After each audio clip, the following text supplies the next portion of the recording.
O Jornal da Imprensa recebeu em sua redação o advogado Paulo Silva de Jesus, o novo presidente do PSDB goiano.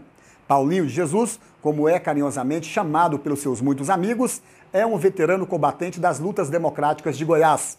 Líder estudantil nos anos 50, ex-militante do PCB, Paulinho evoluiu do marxismo-leninismo para a social-democracia. Foi um dos fundadores do PT goiano, do qual se afastou, nos primórdios, por divergir da estratégia petista de combate à ditadura. Filiou-se ao PMDB a convite de Henrique Santilo, permanecendo até hoje ligado ao chamado Grupo Santilista. Foi um dos fundadores do PSDB goiano. Desde a fundação do PSDB, Paulinho tem ocupado lugar em seus órgãos de direção, atuando intensamente no trabalho de construção e organização partidária. Recentemente, foi eleito em convenção presidente regional da sigla, em chapa única, candidato de consenso. Nesta entrevista aos jornalistas Antônio Lessa e Elvésio Cardoso, Paulinho debate os rumos e as perspectivas do PSDB goiano, critica o sistema eleitoral vigente, reserva alfinetadas ao PT, explica o ponto de vista de Fernando Henrique Cardoso e condena setores da oposição local que tentam sabotar o relacionamento que Marconi Perillo vem estabelecendo com o governo federal. Vejam a entrevista. O Jornal da Imprensa recebe hoje aqui, na redação, a visita do advogado Paulo de Jesus, Paulinho de Jesus para os amigos, para os conhecidos. Ele é o novo presidente do Diretório Regional do PSDB de Goiás. E estamos aqui para uma conversa sobre a conjuntura política do Estado e do Brasil. Paulo de Jesus começou a sua carreira política ainda jovem no movimento estudantil, egresso das esquerdas, foi militante do antigo Partido Comunista Brasileiro, militou no MDB e depois, com a fundação do PSDB em Goiás, ele foi um dos primeiros tucanos goianos. Paulinho, diz aí, o que é ser presidente do PSDB de Goiás? Inicialmente, bom dia aos leitores e telespectadores, do Jornal da Imprensa, Estamos aqui, viu, Lessa, Elvésio, agradecendo o convite. Estarei sempre à disposição. Presidente do PSDB, para mim, que sempre tive uma militância, sempre iniciado na luta, contra a ditadura, o autoritarismo, eu continuo ainda com aqueles ideais que nós sempre buscávamos na época, que era justamente a democracia, a liberdade, os anseios, o atendimento dos anseios da população, que uma época é um tipo de demanda e outra época outra. Hoje nós já sabemos que o maior busca da população é justamente a educação e o conhecimento. Através dela nós damos conta de construir uma nação, um estado e um município. Mas nós, agora na convenção, no dia 17 de abril, fomos eleitos em uma chapa de consenso para presidir o PSDB no estado de Goiás.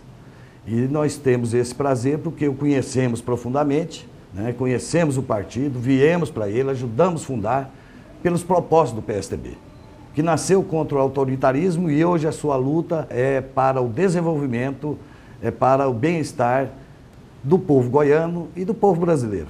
Paulinho de Jesus foi também um dos fundadores do Comitê Goiano pela Anistia, uma organização que no final dos anos 70 e início dos anos 80 lutou bastante para tirar da prisão e buscar no exílio aqueles que foram perseguidos pela ditadura militar. Aliás, Paulinho de Jesus é também irmão do falecido Ismael Silva, uma das primeiras vítimas da ditadura em Goiás, um rapaz que era militante de esquerda, militante do movimento estudantil e morreu sob tortura no 42º BIM de Goiânia, antigo 10º Batalhão de Caçadores. Como é que você está vendo hoje toda essa movimentação aí para a abertura de arquivos da ditadura, Comissão da Verdade e outros movimentos nesse sentido?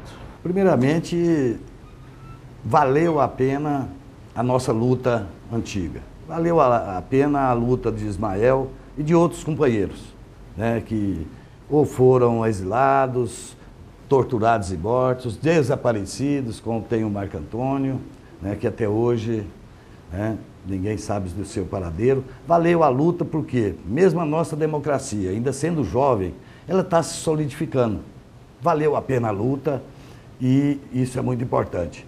Agora a história, nós não temos jeito mesmo de não aprender com ela, né? Para não cometer alguns erros, isso nós devemos ter sempre em mente, e também para a gente avançar no processo civilizatório, participando da política, participando dos movimentos sociais. E essa comissão da verdade, isso é uma questão natural de justiça, de evolução dos povos. Isso tem que existir, porque em qualquer situação, quando você comete um crime, você tem que responder por ele. E esse crime foi um crime de lesa humanidade, é um crime contra os direitos humanos, o que cometeram aqui. Cometeram aqui na Argentina, no Cone Sul, né, no Chile, né, foi muito mais violento. E eles estão resgatando as suas histórias, a sua história. Eu vejo com simpatia, com vontade política, que o Estado brasileiro ajude nesse processo de devolver a história e a verdadeira história para o povo brasileiro e para o seu desenvolvimento.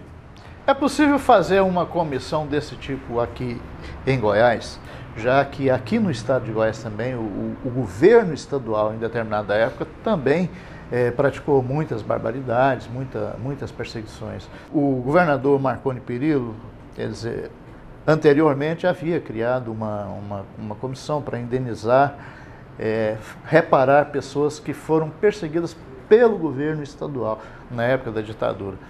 Mas você acredita que é possível fazer uma comissão desse nível local para esclarecer alguns fatos assim? Olha, o governador Marconi Perillo, ele é um democrata convicto, partidário, né, objetivo, ele consulta o partido, participa das atividades partidárias, né?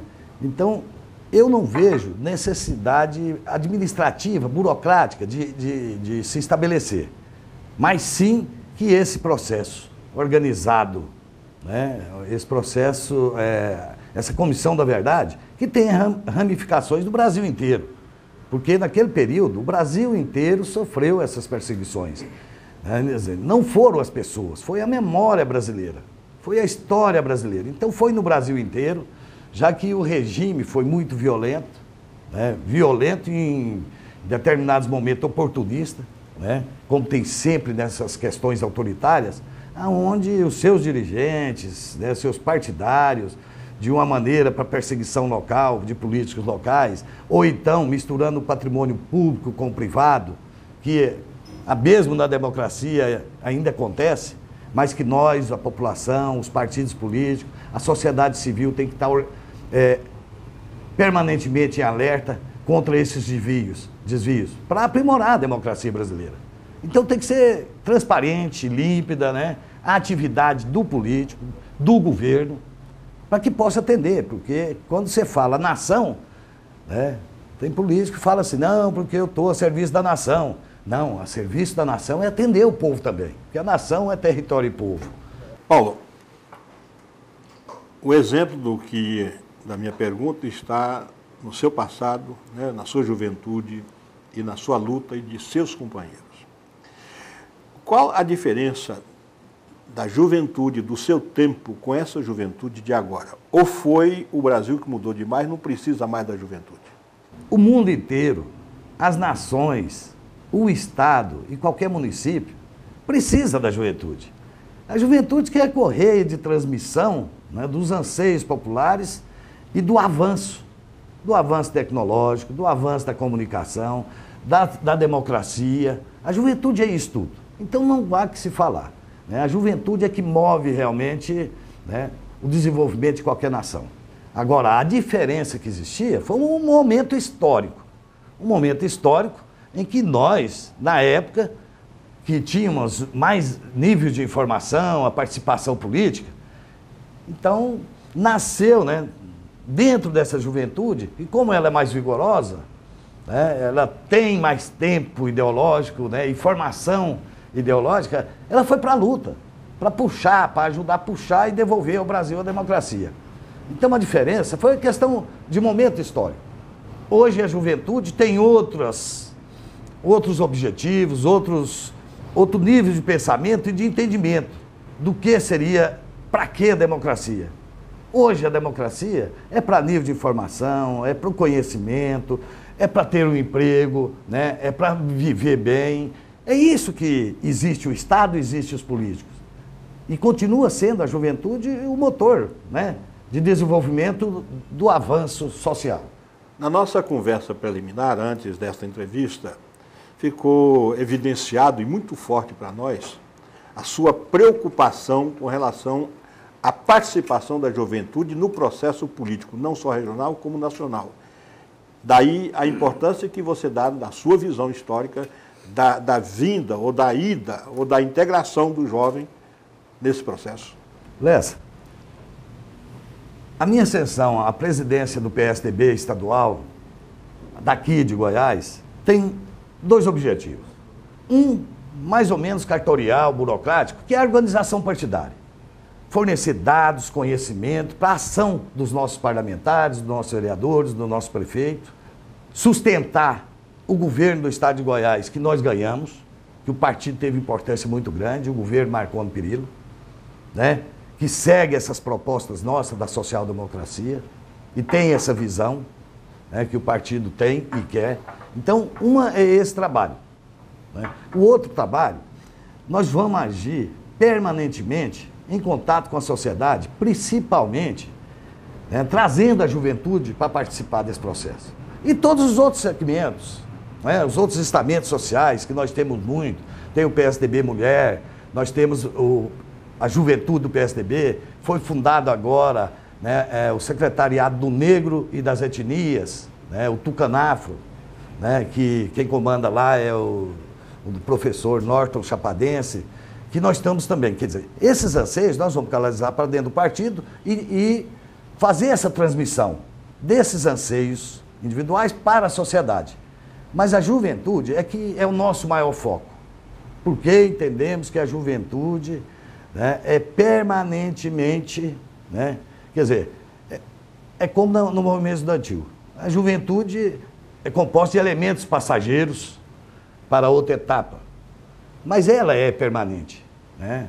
Paulo, a gente tem percebido ultimamente que no Brasil os partidos políticos estão se tornando muito parecidos uns com os outros, até mesmo os chamados partidos históricos, ideológicos, estão se tornando mais ou menos iguais.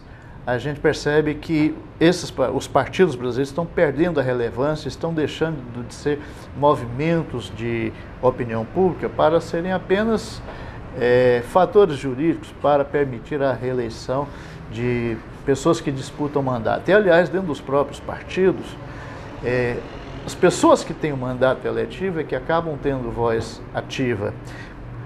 Como é que você analisa hoje o quadro partidário brasileiro? É uma palavra meio forte, mas a degeneração da atividade partidária está levando para que os partidos sejam realmente uns partidos cartoriais somente para atendimento, ou de interesses pessoais, ou de interesses de grupos pela simples manutenção do poder. Agora nós temos vários motivos, né, vários tópicos que levam a isso. As causas que levam a que o partido hoje, você tem, quem tem voto comanda o partido. No PSDB, por exemplo, no nosso estatuto, 20%, 30% da direção partidária tem que ser reservada para militantes que não disputam as eleições ou não são parlamentares. Aliás, só te interrompendo um pouquinho. Aliás, a sua própria ascensão à presidência do PSDB é talvez uma exceção a essa regra, porque você, embora esteja na militância, na luta política há décadas, você nunca disputou o mandato eletivo, cargos eletivos, né? Mas você está na luta política, você é o chamado quadro, né, político. E hoje os quadros políticos partidários não têm sido muito valorizados nos partidos, né? Mas você vai responder a isso no nosso próximo bloco.